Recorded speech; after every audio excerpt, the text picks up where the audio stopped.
Hello there. My name is Erica Swaringen Blankumsey, and I am the president of the Francis Ellen Watkins Harper Collaborative Club of the National Association of Colored Women's Clubs Incorporated. Our phenomenal organization was founded in 1896, making us the oldest Black women's organization. It is with esteemed pleasure that I invite you to join us for our first annual Holidays in Black reading series. It is during this event that we will promote literacy amongst children in grades kindergarten through fourth and their families throughout the holiday season. So below in the description box, you know you're going to find all of the good stuff. You're going to find a link to all of our social media pages, a link to donate to us, and for our special guests if they have a link as well. Again, I invite you to sit back, relax, grab your book and grab your favorite blanket and come read with us. We'll show you what a few can do as we lift, as we climb. Thank you. Bye. Greetings, everyone, and welcome back to the Francis Ellen Watkins Harper Collaborative Club first annual Holidays in Black reading series. Welcome, Marquis. It's so great to have you. If you haven't guessed it yet, our special guest is Mr. Marquis Johnson. So audience, let's learn a little bit about our special guest. Marquis Johnson is a DC native and a lifelong scholar.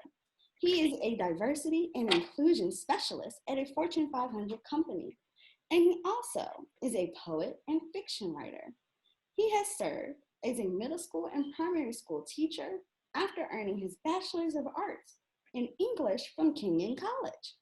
Shortly thereafter, he completed a year in AmeriCorps as a community partnership manager at Malcolm X Elementary School. That means that he served his community for over 1,700 hours. That's a lot of work, and he did it all for his community. He believes in empowering children to be critical thinkers and readers. He hopes that his work that he continues to do will impact children and their communities. Again, welcome, Mr. Marquis Johnson. Thank you, Erica. It's a pleasure to be here. It's a pleasure to have you. So we want to learn just a little bit more about you. So tell us, what's your favorite book? My favorite book has to be the autobiography of Malcolm X. Ooh, that is a good one. Mm-hmm.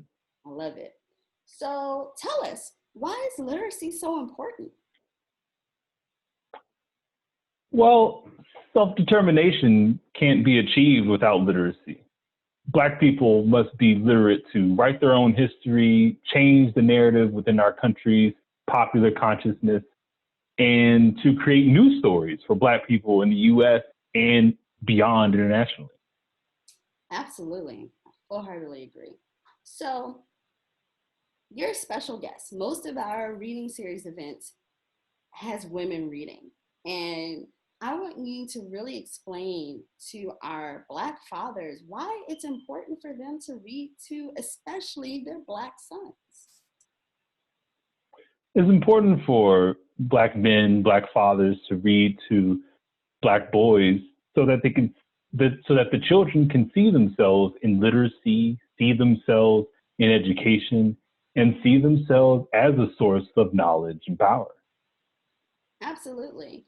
Representation is everything, and that's part of the reason why Mm-hmm. we have you joining our program. And one of the things, dear audience, that I didn't get to tell you is that Mr. Johnson is actually the first person to become a friend of a few. So he is considered a few good friend. So definitely, thank you. So I want you all to stay tuned. You are surely in for a very, very, very special treat. I heard it already, and it's amazing. So Thank you. tuned.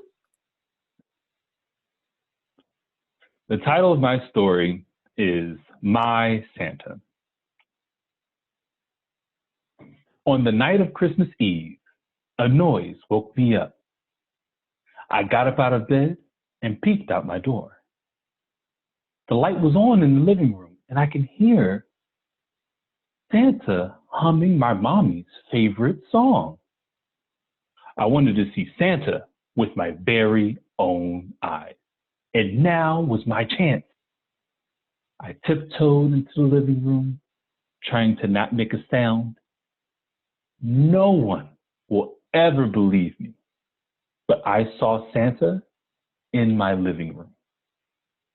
I could see Santa's red bonnet, long red robe, and fluffy black socks. But I couldn't see Santa's face. Santa was sitting down munching on our Christmas cookies, wrapping the toy I always wanted. I was so happy I tripped over and fell. Ow! Santa jumped up in surprise. Oh my goodness! Amina, why are you out of bed? I could not believe it. It was my mommy. I asked her, Mommy, where is Santa? Right here, she declared. I'm your Santa. Oh no, I said. Santa isn't coming after all. I could feel myself starting to cry, but my mommy put her hand on my shoulder and told me, Santa is already here, sweetheart. But Mommy, I said, Santa's supposed to have a big belly, a white beard, and reindeer. Where's Rudolph? And why are you eating the cookies we left out for him? Don't worry, my mommy answered. That's just someone else's Santa. I was so confused. Why are you my Santa, Mommy? Well, Amina, your great-great-grandfather taught your great-grandfather how to be a Santa. Then your great-grandfather taught your grandmother. And then your grandmother taught me. Every family has a Santa, sometimes even two. One day, I'll teach you how to be a Santa. I couldn't believe it. I was going to be a Santa? Really, Mommy? She gave me a big smile. I promise, she said. I was so happy, I jumped up with joy. Yay! My mommy put her finger over her lips and whispered, shh, you'll wake everyone up. Now, if you go to bed, I'll make sure you are the first to open your present. I nodded my head. Okay, Mommy. We walked back to my room, and she tucked me in gently. I gave her a smile and told her, I'm glad that you're my Santa. Me too, Amina. Good night. Good night, Mommy. No one would ever believe me, but my mommy is my Santa. The end.